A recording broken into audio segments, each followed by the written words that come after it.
رونے سے اور عشق میں بے باک ہو گئے، دھوئے گئے ہم ایسے کہ بس پاک ہو گئے۔ رسوائے دہر گو ہوئے آوارگی سے تم، بارے طبیعتوں کے تو چالاک ہو گئے۔ صرفے بہائے میں ہوئے آلات میں کشی، تھے یہ ہی دو حساب سو یوں پاک ہو گئے۔ کہتا ہے کون نالائے بلبل کو بے اثر، پردے میں گل کے لاکھ جگر چاک ہو گئے۔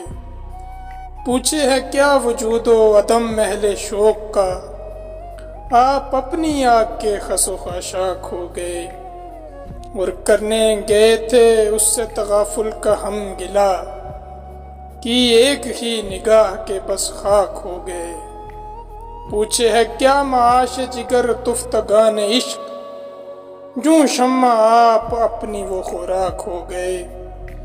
اس رنگ سے اٹھائی کل اس نے اسد کی ناش، دشمن بھی جس کو دیکھ کر غمناک ہو گئے۔ رونے سے اور عشق میں بے باک ہو گئے، دھوئے گئے ہم ایسے کہ بس پاک ہو گئے۔